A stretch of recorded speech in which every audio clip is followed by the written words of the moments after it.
নবম দশম শ্রেণীর প্রিয় শিক্ষার্থীবৃন্দ, এমসি স্কুলের পক্ষ থেকে তোমাদের জন্য রইল অনেক অনেক শুভেচ্ছা। আশা করি তোমরা সবাই ভালো আছো।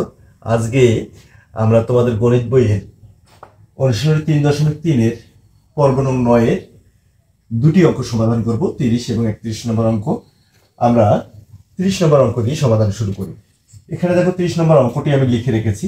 এখানে দেখো 14x plus z whole square minus 29x plus z x plus 1 minus 15x plus 1 whole square। আমরা এখানে ধরি বা মনে করি, যদি আমরা ধরি, এখানে দেখো ধরি, তাহলে x plus z কে আমি ধরে নিলাম p ধরে নিলাম। তাহলে x plus z কে কি ধরে নিলাম? p ধরে নিলাম। আর এই x plus 1 কে আমরা q ধরে নিই। তাহলে প্রদত্ত রাশিটা কি হবে একটু বলো তো, তোমরা পাবা আশা করি। দেখো প্রদত্ত রাশি, তাহলে প্রদত্ত রাশি x plus z এর জায়গায় আমরা p বসাই দেব। তাহলে x plus z যে জায়গায় আছে সেই জায়গায় আমরা কি বসাবো? p বসাবো। তাহলে দেখো 14 p স্কয়ার। বলো তো এখানে p কেন লিখলাম? কারণ এইটা সমান তো আমরা p ধরে নিয়েছি, তাহলে এখানে p বসাই দিলাম, তার উপর স্কয়ার আছে, স্কয়ার দিয়ে দিলাম, মাইনাস 29। দেখো এইটা সমান কি ধরেছি আমরা? p ধরেছি, তাহলে এইটা বসালাম p। আর এইটা সমান ধরেছি কি? q ধরেছি, এখানে q লিখলাম, মাইনাস 15।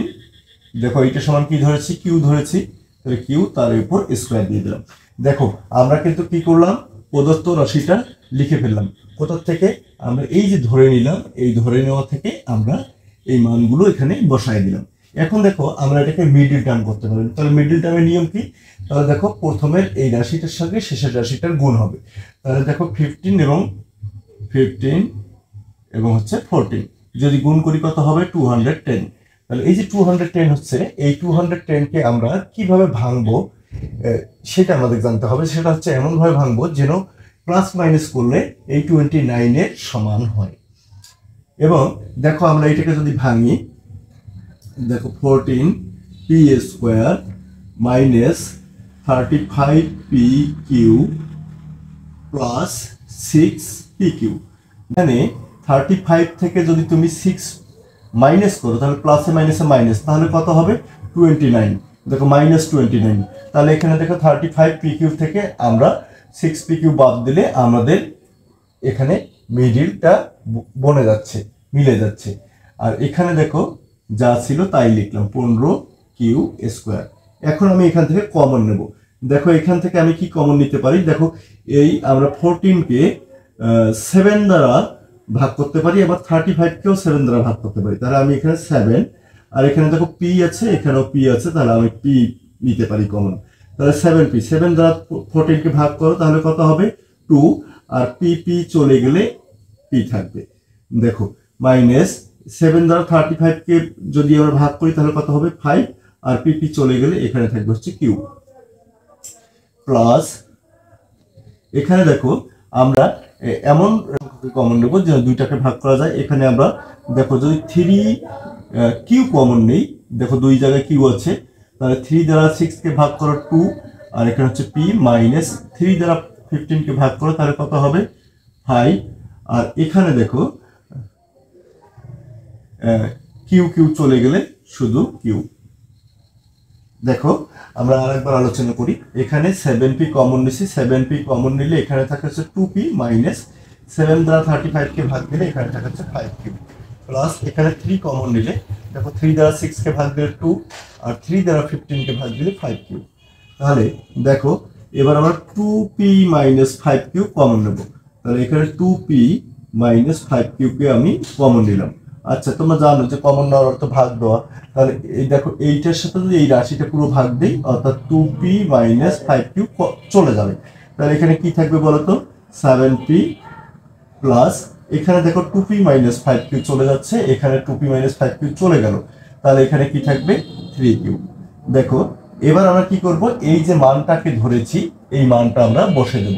তাহলে pq এর মান বসাই দেব। দেখো 2 এর সাথে p কিন্তু গুণ অবস্থায় আছে, আবার 5 এর সাথে qটা গুণ অবস্থায় আছে। তাহলে 2 ইনটু, দেখো p এর মান কত? p এর মান হচ্ছে x প্লাস z। তাহলে p এর মান আমি বসাই দিলাম x প্লাস z, মাইনাস দেখো 5 ইন্টু দেখো কিউ এর মান, তাহলে কিউ এর মান কত x প্লাস 1, তাহলে আমি বসাই দিলাম x প্লাস 1।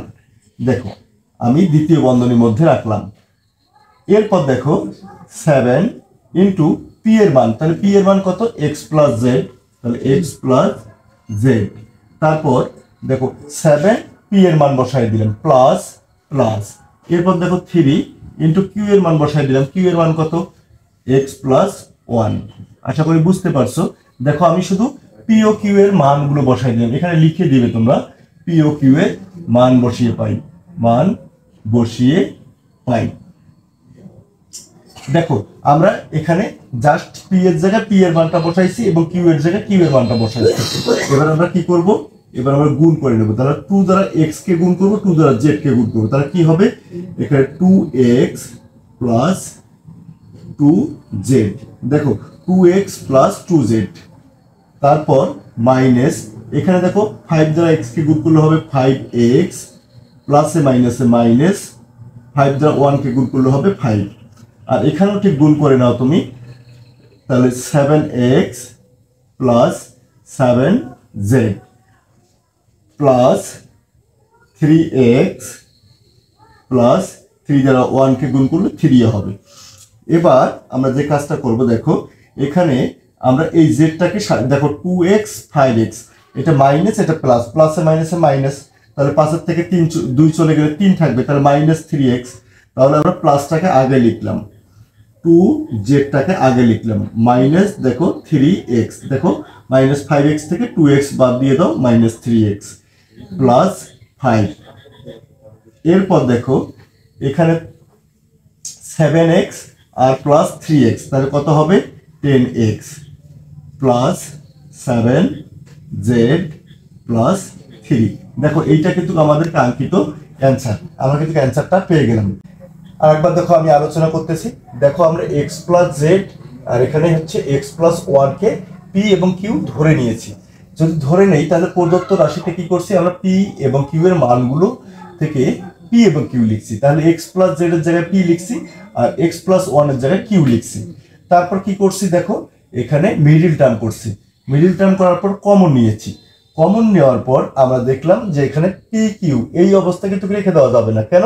কারণ এখানে তো আমরা পি এর মানটা ধরে নিয়েছি, তাহলে পি এর জায়গায় পি এর মানটা দেবো, আবার কিউ এর জায়গায় কিউ এর মানটা দিয়ে দেবো, তারপর গুণ করলেই আমরা কাঙ্ক্ষিত অ্যান্সার পেয়ে যাব। আশা করি অঙ্কটি বুঝতে পারছো তোমরা। এরপর আমরা দেখবো 31 নম্বর অঙ্কের সমাধান। 31 নম্বর অঙ্কটা বলছে দেখো যে এইটা সমান এইটা আমাদের প্রমাণ করতে বলছে, দেখা হচ্ছে এইটা সমান এইটা, তাহলে আমরা এইটা হচ্ছে বাম পক্ষ, আমি লিখলাম বাম পক্ষ। দেখো কি লিখলাম, বাম পক্ষ। দেখো বাম পক্ষ লিখলাম x প্লাস 1 x প্লাস 2 আর হচ্ছে 3x মাইনাস 1 আর হচ্ছে 3x মাইনাস 4। দেখো এইটা হচ্ছে আমাদের বাম পক্ষ, এইটা সমান আমরা এই ডান পক্ষটা প্রমাণ করব। প্রথমে যে কাজটা করব আমরা সেটা হচ্ছে অঙ্কটাকে সাজিয়ে নেব।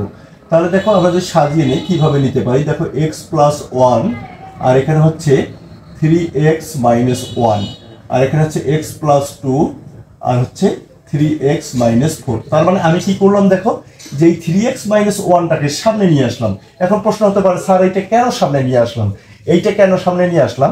আমরা যখন দেখি ডান দিকে দেখো এখানে কি আছে 1 আছে আর 8 আছে, এখানে আমরা এই 1 আর 8 কে মিলানোর জন্য কিন্তু এই কাজটা করতেছি। দেখো তুমি 4 আর 2 গুণ করো তাহলে কত হবে 8 হবে, আর এখানে 1 1 গুণ করো তাহলে কত হবে 1 হবে। দেখো আমরা যদি গুণ করি তাহলেই তোমরা বুঝতে পারবা। তাহলে এই রাশিটা দিয়ে এই রাশিটাকে গুণ করব, তাহলে x দ্বারা দুইটাকে গুণ করব 1 দ্বারা করব, তাহলে x দ্বারা 3x কে গুণ করলে হবে কি 3x স্কয়ার। তারপর মাইনাস x দ্বারা 1 কে গুণ করলে কি হবে 1 দ্বারা x কে 1 অক্ষে 1, তাহলে x অক্ষে x। তারপর প্লাস 3x দ্বারা 1 কে গুণ করলে হবে 3x প্লাসে মাইনাসে মাইনাস 1 দ্বারা 1 কে গুণ করলে হবে 1। এরপর দেখো x দ্বারা 3x কে গুণ করলে হবে 3x স্কয়ার। দেখো 3x দ্বারা x কে গুণ করলে হবে 3x স্কয়ার মাইনাস 4 দ্বারা x কে গুণ করলে হবে 4x। তারপর প্লাস 3 দ্বারা 2 কে গুণ করলে হবে 6x মাইনাস 4 দ্বারা 2 কে গুণ করলে হবে কত 8। দেখো আমরা কি গুণ করলাম, এরপর দেখো যে কাজটা করব সেটা হচ্ছে যে প্লাস মাইনাস করে নেবো। তাহলে 3x স্কোয়ার, দেখো 3x থেকে মাইনাস এক্স চলে গেল, তাহলে 3x থেকে মাইনাস এক্স চলে গেলে কি হবে বলতো, 2x মাইনাস 1।